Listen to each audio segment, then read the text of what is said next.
Bismillahirrahmanirrahim. Assalamualaikum warahmatullahi wabarakatuh. Alhamdulillah. Wassalatu wassalamu ala asyrafil anbiya wal mursalin wa ala alihi wa sahbihi ajma'in. Amma ba'd. Pertama sekali bersyukur kita kepada Allah Subhanahu wa taala kerana dengan limpah dan nikmat kurnia-Nya diizinkan olehnya untuk kita semua meneruskan kehidupan kita sehingga ke saat ini dapat kita terus menerus mencari redha-Nya, mencari keampunan-Nya dan juga beramal ibadah. Dan juga salam dan selawat ke atas junjungan besar Nabi Muhammad sallallahu alaihi wasallam, ahli keluarganya, para sahabat. Semoga Allah Subhanahu wa taala merahmati mereka semua dan juga semoga Allah Subhanahu wa taala merahmati kita semua. Amin amin amin ya rabbal alamin. Pertama sekali terima kasih banyak-banyak, jazakumullah khair, barakallahu fikum kepada para penonton sekalian kerana masih setia dengan saya dalam siri Ramadan 2022 #Ibrah Al-Quran dan As-Sunnah. Dan seperti mana yang dijanjikan, kita akan meneruskan tentang kisah Nabi Nuh alaihissalam, tentang dakwahnya kepada umatnya. Jadi sebelum kita teruskan, ingin saya bacakan uh, apa?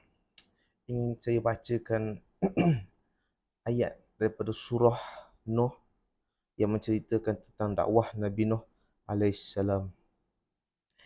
A'udzubillahi minasyaitonir rajim. Qala rabbi inni da'awtu qaumi lailan wa nahara. Maksudnya setelah puas menyeru mereka, iaitu Nabi Nuh, Nabi Nuh ni berdoa dengan berkata, wahai Tuhanku, sesungguhnya aku telah menyeru kepada kaumku siang dan malam. Falam yaziduhum du'ai illa firara. Maka seruanku itu tidak memberikan mereka sesuatu faedah pun, melainkan mereka ini semakin menjauhkan diri daripadaku. Wa inni kullama da'awtuhum litaghfira lahum ja'alu asabi'ahum fi adhanihim wastaghshaw siyabahum wa asarru wastakbaru istikbara. Dan sesungguhnya aku tiap-tiap kali menyeru mereka untuk beriman supaya engkau mengampuni dosa-dosa mereka, mereka menyumbatkan telinga. Maksudnya mereka memasukkan jari jemari mereka ke dalam telinga sampai ada saat yang lebih teruk daripada tu, mereka menutupi diri mereka dengan kain serta berdegil dengan keingkarannya dan berlaku sombong takbur dengan melampau. Thumma inni da'awtuhum jihara. Kemudian aku telah menyeru mereka secara terbuka. Dan thumma inni a'lantu lahum wa asrartu lahum israra. Selain dari itu, aku berulang-ulang menyeru kepada mereka secara beramai-ramai, secara terbuka dan berterus terang, dan menyuruh mereka lagi secara berseorangan dan perlahan-lahan, iaitu secara personal.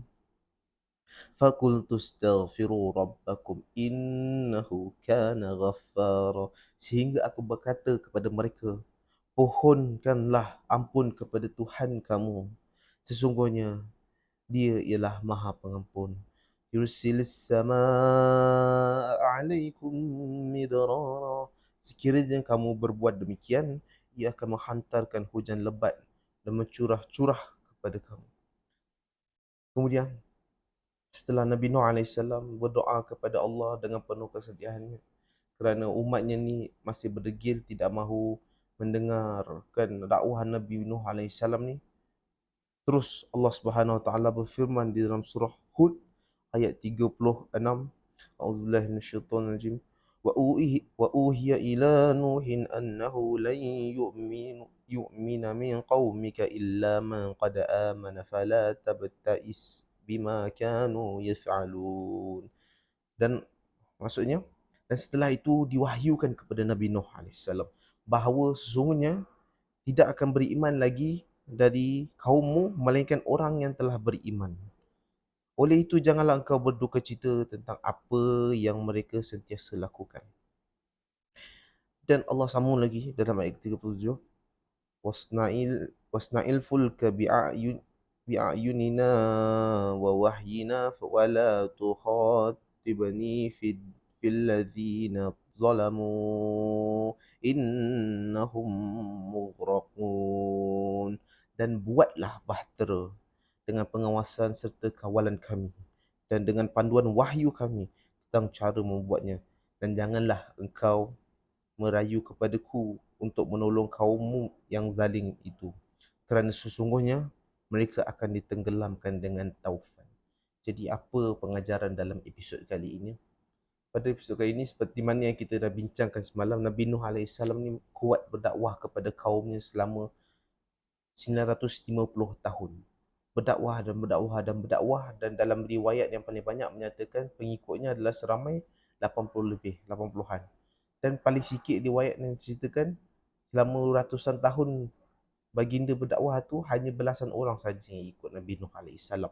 Jadi pengajaran dia daripada sini seperti mana yang kita lihat, Nabi Nuh AS ni dia dah penat dah berdakwah, tetapi apa yang kaumnya buat hanya melarikan diri daripada Nabi Nuh AS.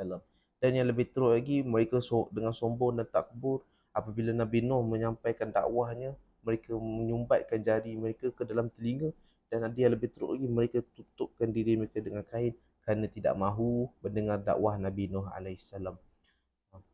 Sebenarnya cerita ni panjang lagi. Ada lagi apabila Nabi Nuh bekerja dakwah ni, melakukan dakwah ni, ada apa kaumnya tu lawan balik. Tapi itu untuk episod yang akan datang. Tapi untuk episod kali ini, apa pengajaran yang saya nak kongsikan, setelah penat lelah baginda melakukan kerja-kerja dakwah baginda sedih dan apa dan apa ceritalah kepada Allah Subhanahu Wa Taala, memohon keampunan, memohon agar kaumnya diselamatkan. Kemudian apa Allah kata? Allah kata biarkan. Mulai daripada hari ini, sesiapa yang dah beriman itu saja yang beriman. Dan mereka yang tidak beriman, Allah telah tutup hati mereka, Allah telah kunci hati mereka daripada menerima dakwahmu. Jadi tak perlu hiraukan apa mereka nak buat. Dan kemudian apa Allah perintahkan kepada Nabi Nuh alaihissalam, iaitu membina bahtera. Dengan cara yang Allah akan ajarkan kepada Nabi Nuh alaihissalam bagaimana untuk membina bahtera. Jadi apa pengajaran daripada sini? Pengajaran yang kita perlu ambil iktibar dan perlu kita ingat sampai kita mati, bahawasanya Allah akan beri peluang kepada kita sekali, 10 kali, 100 kali, 1000 kali, banyak kali. Tapi akan ada sampai satu masa Allah akan biarkan kita. Kita tetap berdegil, Allah akan lepaskan kita. Apa nak jadi, maka jadilah. Itu apa yang kita memohon keampunan Allah, itu apa yang kita mohon agar dijauhkan oleh Allah daripada perkara tersebut. Nauzubillah min zalik. Kenapa? Kerana kita tidak tahu bagaimana pengakhiran kita. Kita takut andai kata satu hari nanti ada orang yang menasihati kita, tetapi kerana kesombongan kita, ada sedikit rasa sombong, rasa besar diri, kita ni berjawatan, orang yang nasihat kita ni orang yang nobody, yang tak ada siapa-siapa, mungkin orang jalanan, minta sedekah dan sebagainya lah, dan kita rasa angkuh, sombong dan takbur, dan menyebabkan kita tak tahu bila dan apa nasihat yang terakhir akan sampai kepada kita. Kerana itulah kita tidak boleh bersikap sombong, dan apa sahaja yang sampai kepada kita, apa-apa sahaja bentuk nasihat, kita mesti terima, dan kita mesti fikirkan dan refleks kepada diri kita, apply dalam diri kita. Apa yang kita boleh ubah diri kita, maka kita cuba sedaya upaya untuk mengubah diri kita. Kerana kita tidak tahu bila nasihat terakhir yang akan sampai kepada kita. Dan kita juga tidak boleh bersikap sombong. Dan saya dah kongsikan dalam sebelum ni kan, tentang implikasi orang yang bersikap sombong dalam sebuah hadis yang Rasulullah SAW sabda, la yadkhulul jannah, tidak akan masuk ke dalam syurga, man kana min qalbihi mithlu dzarrah min kibr, iaitu tidak akan masuk ke dalam syurga mereka yang di dalam hatinya terdapat sebesar zarah sikap sombong. Jadi wahai para penonton sekalian, wahai para penonton dirahmati Allah sekalian, pengajaran yang kita dapat pada hari ini, janganlah bersikap sombong dengan sesiapa sahaja. Dan yang kedua, kita tidak tahu bila pengakhiran kita, kita tidak tahu apa nasihat terakhir kita. Oleh itu, apa-apa sahaja nasihat yang sampai kepada kita, kita bersyukurlah kepada Allah Subhanahu Wa Taala kerana masih ada yang ingin menasihati kita, ingin melihat kita ke arah yang lebih baik, dan Allah masih inginkan kita kembali kepadanya. Jadi para penonton sekalian, moga-moga episod kali ini dapatlah ambil ikhtibar pengajaran yang saya kongsikan. Maaflah kerana masih tak berapa teratur kan. apa poin yang saya ingin kongsikan pada episod kali ini, dan juga episod-episod yang lepas dan yang akan datang. Saya mohon maaf, tapi moga-moga dapatlah pengajaran yang ingin saya kongsikan dalam setiap episod, insya-Allah. Jazakumullah khair, barakallahu fikum. Teruskan setia bersama saya dalam siri Ramadan 2022 #Ibrah Al-Quran dan As-Sunnah. Sekian, Assalamualaikum warahmatullahi wabarakatuh.